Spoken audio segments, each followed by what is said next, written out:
Amados irmãos e amadas irmãs, durante a nossa conversa passada, salientei a necessidade impreterível, obrigatória, a meu ver, de que o Mashiach deve ser o modelo único e insubstituível para o discipulado.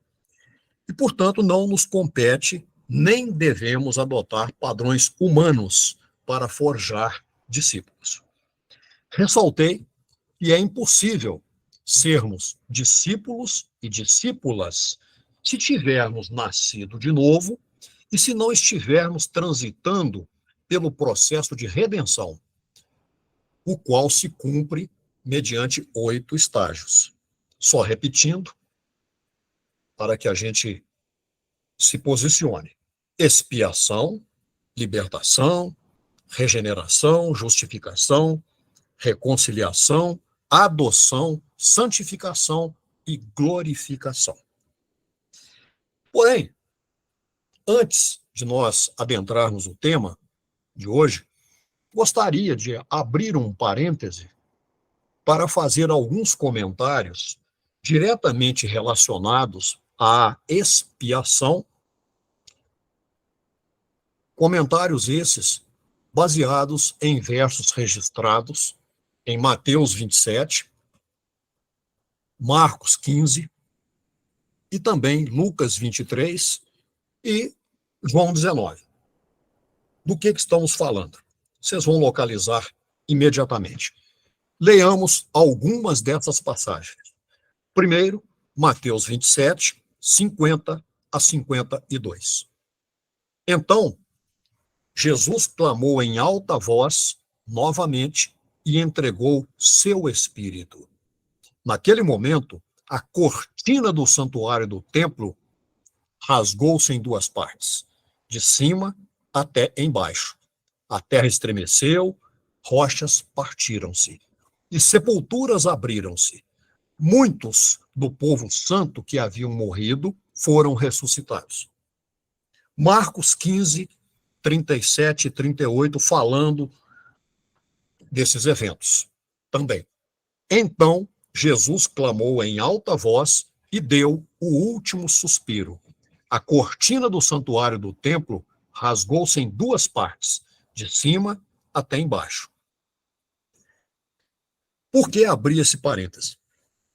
Tenho constatado, não só ao longo da semana, mas em outras oportunidades, que muitas pessoas ainda não conhecem a maravilhosa e sublime explicação pelos quais a pesada e resistente cortina, e também enorme, que separava o lugar santo do lugar santo dos santos, se rasgou conforme descrito nos textos evangélicos. Detalhe, rasgou-se em 2 partes e de cima até embaixo. Então, visando principalmente ao esclarecimento de pessoas não integrantes da Igreja de Deus, que certamente conhecem o que vou falar aqui, mas essa preleção também se destina a outras pessoas que terão acesso a esse vídeo. Então, passo a compartilhar com vocês considerações referentes a esse evento impressionante. Primeiramente, quero dizer o seguinte: a palavra em hebraico referente a essa estrutura, que foi traduzida como cortina, em algumas versões se fala véu, e isso leva a um entendimento deformado, porque geralmente véu é uma estrutura fina, delicada, e nós vamos conversar sobre essa cortina aqui. O nome em hebraico é parohet, só para vocês se posicionarem aí. Em João 19, 30, nós lemos o seguinte: depois de prová-la, e João está falando aqui da vasilha com vinagre que foi oferecida, na verdade, foi quase que imposta, o Senhor Jesus disse: está consumado. Provavelmente, então inclinou a cabeça e entregou o espírito. E era a hora 9. Provavelmente, o Senhor Jesus falou em aramaico, ou talvez tenha falado em hebraico. Em grego, certamente não foi. Mas, como a maioria acachapante dos textos da Aliança Renovada, até onde nós conseguimos perquirir, foi escrita em grego koiné, a palavra que nós encontramos lá no texto escrito por João é tetelestai, que foi traduzido como está consumado. Em hebraico, se ele falou em hebraico, ele teria dito kulá vayet, que significa praticamente isso: tudo está consumado. Então, entregou o seu espírito. De acordo com as descrições disponíveis, descrições judaicas do templo, essa cortina para o Het era realmente enorme. Há controvérsias a respeito de suas medidas, mas pelo menos 9 metros de largura e 18 metros de altura e de 76 a 120 milímetros de espessura ela tinha. Ou seja, era algo imponente. O seu rasgamento em duas partes, algo extremamente resistente, muito bem construído, muito bem urdido, de cima a baixo, no momento da morte de nosso Senhor Jesus, foi um acontecimento certamente chocante e, por que não dizer, desconcertante para quem estava ciente dele.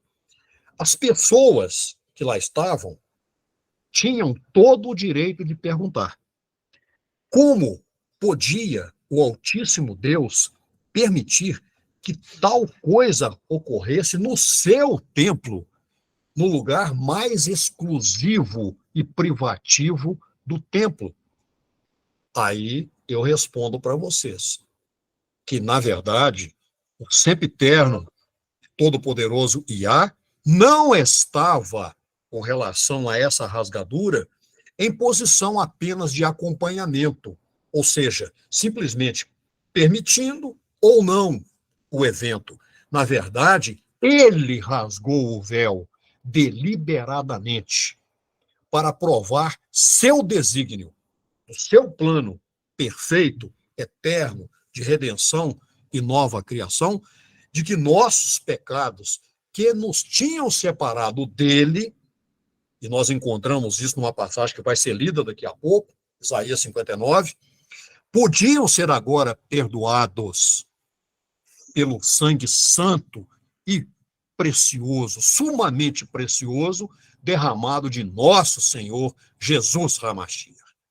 Recordando aqui alguns detalhes, para quem não conhece, é claro. Essa cortina, o parohet, era espessa e muito resistente e separava as duas principais partes do templo dos judeus em Jerusalém. A cortina, era feita de tecido azul, púrpura, escarlate e com linho fino, trançado, de modo que essa combinação estampava figuras de querubins. Como nós sabemos, até onde nos é possível obter informações, querubim é anjo guardião da santidade de Deus. Então, esses querubins estampados na cortina eram mais um indicativo de que, de fato, aquela cortina fechava a passagem para um lugar muito reservado, dentro do tabernáculo anteriormente ou do templo na sequência. Por isso é que esse local, guarnecido pelo parohet, era chamado de Santo dos Santos. Antes dele havia o lugar santo. Nesse lugar santo, vários sacerdotes transitavam diariamente, mas somente o sumo sacerdote podia entrar no Santo dos Santos. Todos os dias? Não, apenas uma vez por ano, no Yom Kippur, para levar o sangue do sacrifício da expiação. Observe que nós estamos falando aqui de expiação. Parte de um ritual especial para pedir perdão pelos pecados dele próprio, sumo sacerdote, e do povo. Porque o Santo dos Santos representava muita coisa, mas a presença de Deus. Podemos fazer aqui uma comparação mais visual. Podemos dizer que o Santo dos Santos corresponde à sala do trono de um rei, só que no caso é o Supremo Rei. E pelo fato de o Altíssimo Deus ser o Supremo e absolutamente Santo Rei, nenhuma pessoa pecadora podia ter acesso a ele. A cortina representava exatamente essa barreira separadora. Agora é um momento, que eu já mencionei anteriormente, que vou convidar vocês para acompanhar-me na leitura de uma passagem de 3 versos que está no livro de Isaías, 59, de 1 a 3. Como sabemos, mas é sempre bom repetir para quem ainda não está informado a respeito, o profeta Isaías talvez tenha sido a personagem da primeira aliança, Tanar, que o Altíssimo Deus mais usou para revelar seu plano de enviar o Messias.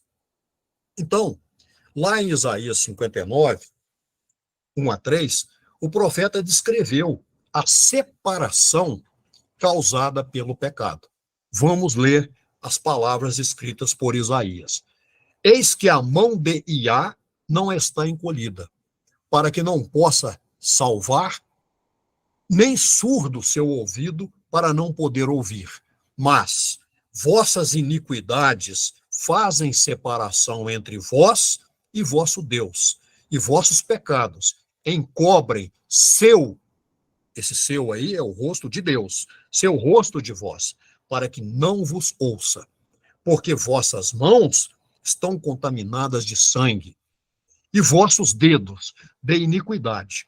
Vossos lábios falam mentiras, e vossa língua profere maldade. Então, desde a expulsão do primeiro casal do Jardim do Éden, por causa do hediondo, para dizer o mínimo pecado que cometeram, Deus tem mostrado para nós, ao longo da história, esse triste resultado das transgressões das pessoas. Quando pecamos, nós construímos uma barreira entre nós e Deus. A grossa cortina do templo foi uma das maneiras que o Criador utilizou para ensinar sobre essa separação. Porém, quando o Mashiach morreu, exatamente no momento em que ele expirou, a hora nona, que era a hora em que os sacrifícios eram realizados, o sacrifício contínuo, jamais a cortina foi rasgada. Não de qualquer jeito. Ela foi rasgada de uma maneira específica, em 2 partes, de alto a baixo, mostrando que essa barreira foi removida por intervenção divina. Nenhum ser humano, evidentemente, que fique subentendido que eu estou falando de todas as criaturas humanas, exceto o Mashiach, jamais conseguiu resolver o problema do pecado por mérito próprio. Ele resolveu por mérito próprio, mas nenhuma outra pessoa humana. E assim, não foi permitido, jamais teria sido permitido algum integrante, alguma pessoa integrante da humanidade rasgar o véu de baixo para cima. E nós devemos também lembrar aqui, acredito que todas as pessoas da Igreja de Deus, irmãos e irmãs, conhecem o historiador Flávio Josefo. Ele destaca em sua obra a improbabilidade, quase impossibilidade, de que alguém humano pudesse rasgar essa cortina. Só para constar. Mas existe uma outra passagem que nós precisamos ler aqui. Hebreus 6, 19 e 20. Para obtermos mais explicações sobre esse efeito da morte de nosso Redentor, Jesus HaMashiach. Nesse trecho, que vai ser lido agora, o autor, seja ele quem for, fala-nos da bendita esperança prometida. Vamos ler. Hebreus 6, 19 e 20. Essa esperança é uma âncora firme e confiável para a nossa alma. Ela conduz-nos até o outro lado da cortina, para o santuário interior. Jesus entrou ali por nós. Ele tornou-se eterno sumo sacerdote, segundo a ordem de Melquisedeque. Aqui, nós obtemos a confirmação, nem precisava, mas obtemos, de que aquela cortina do templo representava algo muito grande. Não era simplesmente uma cortina, uma separação entre a humanidade da terra e o Altíssimo Deus no céu. Ao morrer por nós, nosso Senhor Jesus abriu o acesso para que nós, as pessoas pecadoras, fossem purificadas e adquirissem por seu exclusivo e definitivo mérito o direito de se apresentarem perante o Pai Celestial. Ainda no livro de Hebreus, capítulo 9, versos 11 e 12, nós aprendemos que quando, porém, o Mashiach veio como sumo sacerdote dos bens já realizados, mediante um maior e mais perfeito tabernáculo, não feito por mãos, quer dizer, não desta criação, não por meio de sangue de bodes e de bezerros, mas pelo seu próprio sangue, entrou no Santo dos Santos, uma vez por todas, tendo obtido eterna redenção. Isso é maravilhoso. Ou seja, a barreira de separação foi definitivamente rasgada. E o que ficou em seu lugar foi o corpo do Mashiach, sacrificado na cruz para proporcionar a nossa reconciliação com o Pai Celestial. No lugar da cortina de segregação, o que ficou? Ficou a ponte de ligação, que antes não havia, entre as pessoas pecadoras, perdoadas pelo sangue de Jesus e o próprio Deus, como registrado em Hebreus 10, 19 e 20. Diz o autor de Hebreus: portanto, irmãos, por causa do sangue de Jesus, podemos entrar com toda a confiança no lugar santíssimo. Por sua morte, ele abriu um caminho novo e vivo através da cortina que leva a esse lugar santíssimo. Percebam que o escritor de Hebreus faz aqui um paralelo figurativo entre a cortina do templo que se rasgou e o corpo do Mashiach que foi sacrificado. Assim, aquela peça imponente foi rasgada, liberando o acesso ao Santo dos Santos. O corpo de nosso Senhor Jesus também foi rasgado, a fim de que seu sangue pudesse abrir caminho para a presença de Deus. Agora, por meio de um novo e vivíssimo caminho, as pessoas redimidas podem aproximar-se do trono de Deus.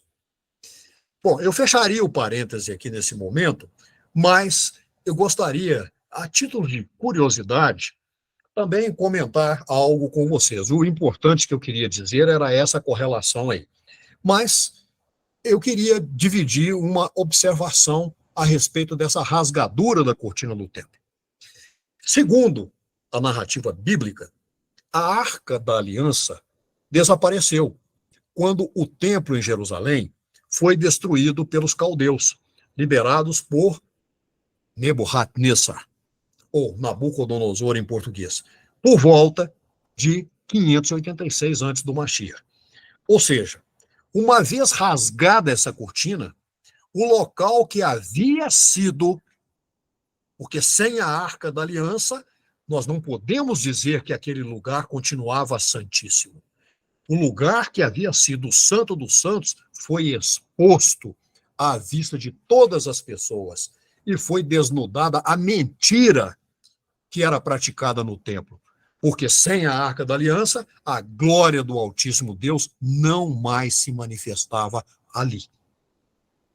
Muito bem, então agora eu fecho parênteses.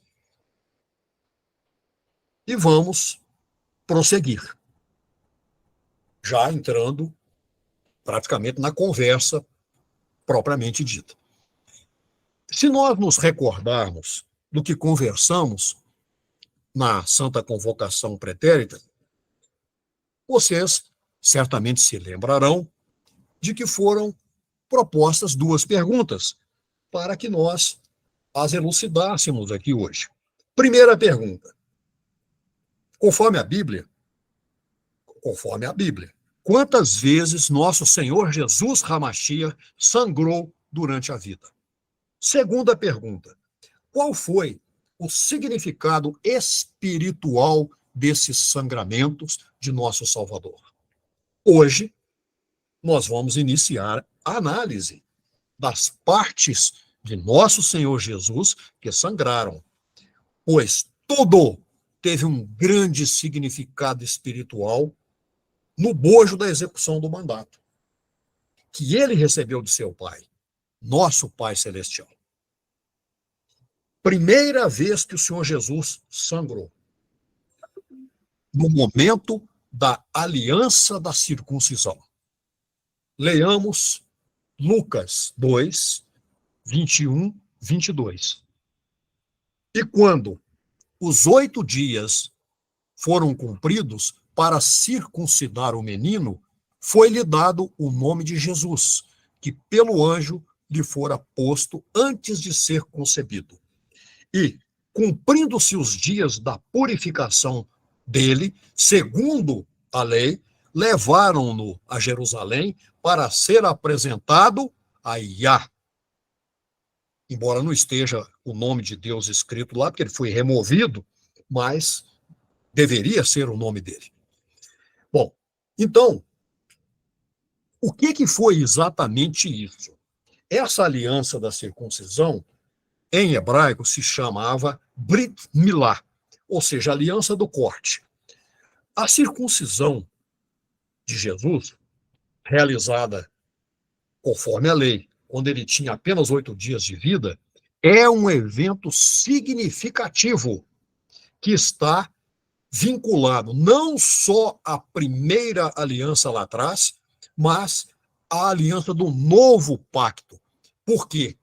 Porque ela foi feita em conformidade com a tradição judaica e marcou a sua submissão ao novo pacto. Como assim? Mesmo quando criança, o Messias trouxe consigo a promessa de um novo pacto entre Deus e a humanidade. Sua circuncisão, a Brit Milá, foi um ato simbólico de sua submissão ao Pai e de seus compromissos com o plano divino do Pai, que mais tarde se desdobraria e se detalharia em seu ministério e sacrifício redentor, na qualidade de discípulo absolutamente fiel de Deus. Essa aliança do novo pacto, simbolizada desde a infância de Jesus, é central na compreensão do seu papel como salvador da humanidade. Vamos ler Romanos 2, 29. Mas é judeu o que o é no interior, e circuncisão a que é do coração, no espírito, não na letra, cujo louvor não provém dos homens, mas de Deus. Assim, ao sangrar, cumprindo a exigência da Brit Milá, a circuncisão judaica, Jesus simbolicamente indicou que traria uma nova aliança entre Deus e a humanidade. Esse novo pacto concentra-se em um relacionamento baseado na fé, no amor e na transformação interior, principalmente. Em vez de uma circuncisão física, essa nova aliança envolve a circuncisão do coração, que significa, como sabemos, uma transformação espiritual e um compromisso inalienável com Deus. Assim, viver como pessoa discípula do Mashiach abrange essa circuncisão simbólica do coração, que representa a remoção do pecado, e a nossa disposição de viver de acordo com os ensinamentos e princípios de Jesus, e também com as obras que ele realizou. É um compromisso pessoal de seguir a nova aliança estabelecida por ele, buscando o quê? Uma relação íntima com Deus e a conformidade com seus preceitos. Essa transformação interior é uma parte fundamental, indispensável, e eu diria mais, irremovível, do verdadeiro discipulado na Igreja de Deus. Gostaria de abrir aqui um diminutíssimo parêntese para comentar com vocês, mas muito rasteiramente, alguns aspectos referentes ao numeral 8, Shmon, em hebraico, que tem um significado simbólico de aliança nas Escrituras. Muitas vezes, esse número é associado a eventos ou situações que representam uma nova fase ou um novo começo, uma vez que segue o numeral 7, que é frequentemente considerado como um número de conclusão ou completude. Não confundir com perfeição. Não é isso. O 7 está vinculado a um conceito de completude, de integralidade. Nas Sagradas Escrituras, vários exemplos relacionam o número 8 à aliança e ao início de algo novo. Por exemplo, que o parênteses é curto, como falei, a arca construída por Noé, com 8 pessoas sendo salvas, é um exemplo notável disso. Os 8 dias de vida, como requisito para a Brit Milá, a circuncisão judaica, também simbolizam a entrada em uma aliança com Deus.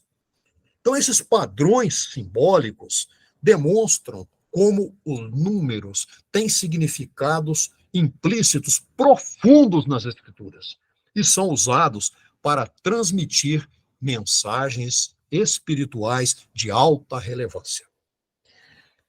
Segundo o sangramento de nosso Senhor Jesus.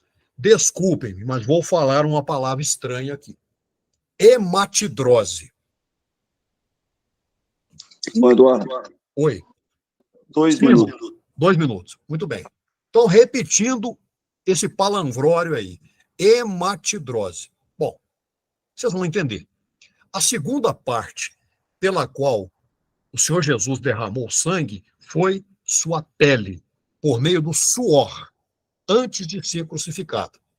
A hematidrose é um fenômeno em que ocorre um sangramento espontâneo através da pele intacta, que cessa após alguns minutos. Suas causas não são bem estabelecidas, mas sabemos, na medicina, que esse evento pode ser desencadeado por fatores como, por exemplo, estresse intenso, exercícios também de alta magnitude, ansiedade descomunal, de preferência com angústia. Vamos conferir Lucas 22, 41 a 44. E Jesus apartou-se deles cerca de um arremesso de pedra e, pondo-se de joelhos, orava, dizendo: Pai, se queres, afasta de mim este cálice. Todavia, não se faça minha vontade, mas a tua. E apareceu-lhe um anjo do céu para fortalecê-lo. E, posto em agonia, orava mais intensamente. E então, seu suor pôs-se como grandes gotas de sangue que corriam até ao chão. Ele estava em profunda aflição, e nem podia ser diferente, porque sabia que iria ser açoitado, crucificado, e, além disso, carregaria todos os pecados, maldições e transgressões do mundo, sendo ele um homem puro e sem pecado. Marcos 14, 32 a 36. E foram a um lugar chamado Getsemane, ou Getsemane, que foi transliterado para o português, e disse aos seus discípulos: assentai-vos aqui enquanto eu oro. E tomou consigo Pedro, Tiago e João, e começou a ter pavor e a angustiar-se. E disse-lhes: minha alma está profundamente triste até a morte. Ficai aqui e vigiai. E tendo ido um pouco mais adiante, prostrou-se em terra e orou para que, se fosse possível, passasse dele aquela hora. E disse: Abba, Pai, todas as coisas são possíveis para ti. Afasta de mim este cálice. Não seja, porém, o que eu quero, mas o que tu queres. Então, amados irmãos e amadas irmãs, nosso Senhor Jesus teve de passar por isso, suar sangue para acabar com a maldição que o primeiro homem trouxe para a humanidade após pecar. Recordemos, o que aconteceu após a queda? Após a queda, a pessoa humana, aquele casal, passou a ter necessidade de suar, trabalhando arduamente para ter seu sustento, pois não desfrutaria mais do jardim do Éden. Toda maldição, toda vergonha sobrevieram à humanidade. A sentença do Altíssimo Deus, registrada em Gênesis 3:19a, foi: com o suor do teu rosto comerás o teu pão. Ou seja, suor e sofrimento não existiam antes do pecado. O trabalho intenso e penoso para sobreviver foi um dos juízos emitidos pelo Altíssimo Deus, por causa da rebelião e desobediência. Eu sempre imagino o primeiro casal fora do paraíso, lamuriando e suando muito ao trabalhar. Agora, com intensa saudade, sentindo as dores daquela labuta para obter o sustento.